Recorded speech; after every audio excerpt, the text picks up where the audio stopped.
Everything you know about money is a lie. Everything? Everything. Okay, not everything. A shocking amount of what we've been told is outdated, misleading, or just plain wrong. By the end of this video, you'll see money in a whole new way. Okay, let's break down some lies. The first lie is you have to be frugal to get rich. Y'all know the latte lie, right? If you just stop buying lattes, you'll become a millionaire. Okay, so like any lie, there's a kernel of truth here. It does help to not waste money on little things, but cutting small expenses isn't the biggest key to wealth. Earning more and investing wisely is far more impactful. And while you don't want to be throwing away perfectly good money on stuff you don't need, and that is a big concern, really the way to do it is to focus on income growth over extreme penny pinching. The second lie is that credit cards are evil. Here's the truth. Credit cards are a tool. And when they're used wisely, they can build credit, earn free travel, and serve as protection for your purchases. But if you're not smart about it, they can become very dangerous. Carrying a balance, especially with high interest, can really sink you financially. So the real rule here, credit cards aren't evil, but okay, so here's another one. Debt is always bad. Debt's bad. You don't want debt. Okay, so people fear debt, but the reality is that not all debt is created equal. And there's something called ROI, or return on investment, that really matters here. It's really the secret sauce in the difference between something that's an asset and a liability, whether it's a good or a bad debt. So generally speaking, mortgages are considered good debt. Typically, the housing market appreciates historically year over year. Pretty safe. People need a place to live. There's only so many places to live. They increase in value with inflation and wealth building as a country and all of that. Sometimes student loans are a good debt. They're trickier.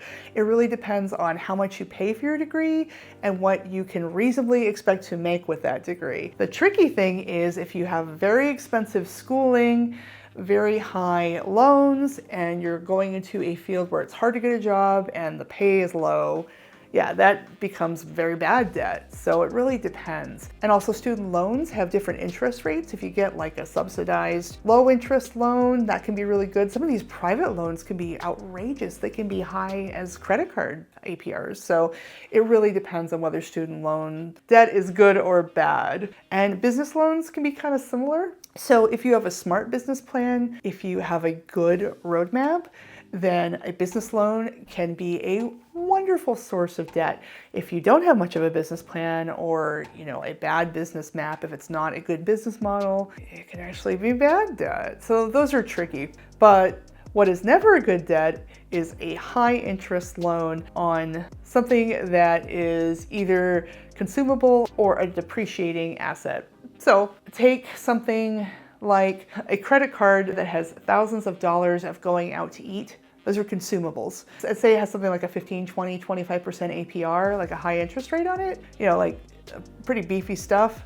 That's bad. That's real bad. That's bad debt. So the key to accruing debt is to take it on strategically, but not recklessly. It's very difficult. There are lots of little decisions that are made. So debt can be good or bad, and it really all depends. The next lie is that you need a high income to build wealth. Okay, so I was just saying that earning more is good, but here's the reality. There are a lot of people who are earning a lot of money and are still broke.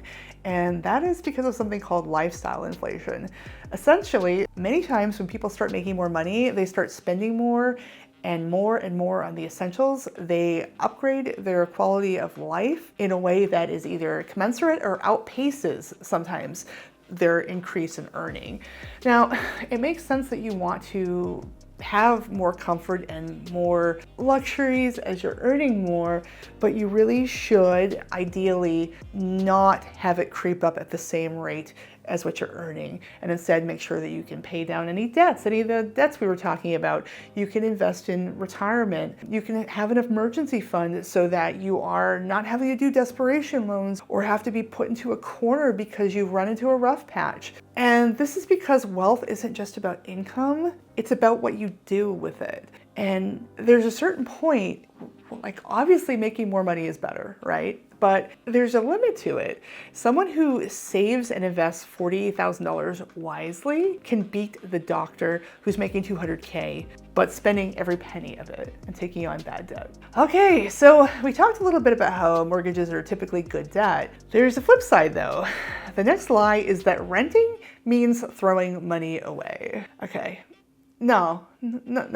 Here's the reality. Home ownership is great if you're ready, but it's not automatically better. A house is a pretty safe investment, real estate's a pretty safe investment, but again, it depends. So sometimes when people are looking at the cost of renting versus a mortgage, like in the calculators and stuff online, they're not factoring in all the hidden costs of buying and home ownership, and there are a lot of them. You know, you've got the house maintenance, you've got taxes, you've got closing costs. It can get really, really expensive. And sometimes, depending on what your life situation is, renting is actually the smarter financial choice, especially if you're planning on moving a lot. That was the case for us. So we had our starter house that Justin, my husband, had when we started dating. He had bought it at the bottom of the market. Nice starter house. And we lived in it for several years. And then it became evident that to get ahead of his career, he was gonna have to move away from Cleveland, where we were located, to some more techie areas where there was a better tech job market for what he did.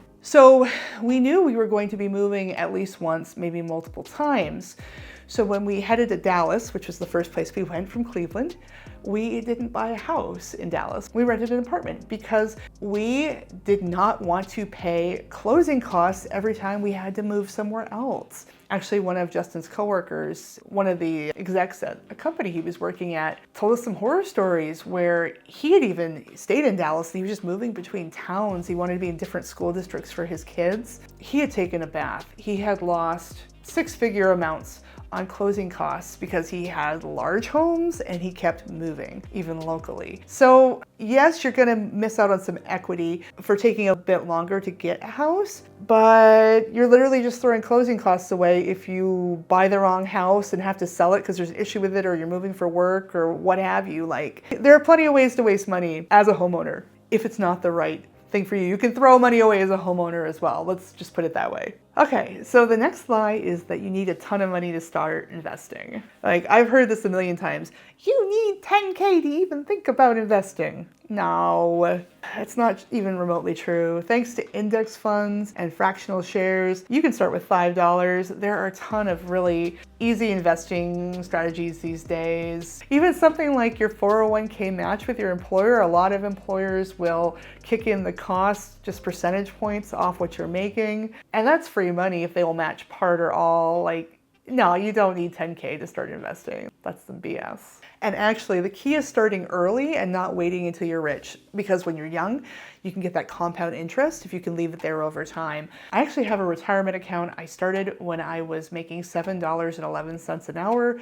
When I was a retail employee, I was full-time at Borders Bookstore back in the day. And that has gotten much bigger just because I simply started it back when I was like 20 years old, and I've just let it ride. And there are all different rollover options if you have multiple jobs, because I had, you know, an IRA here, 401k there, and there's all these options for combining things. So honestly, a little bit when you're young turns into a little bit when you're older. There are fluctuations with the market, you know, crashes and booms and stuff, but over time, things have a way of evening out. The key is starting early and not waiting until you are rich. So those are some of the big ones. What are some lies that you've been told about money? Stick them in the comments. I'm really curious to hear what else people have been hearing. Anyway, it's been great talking to you as always. Thanks for watching, and I'll see you in the next video.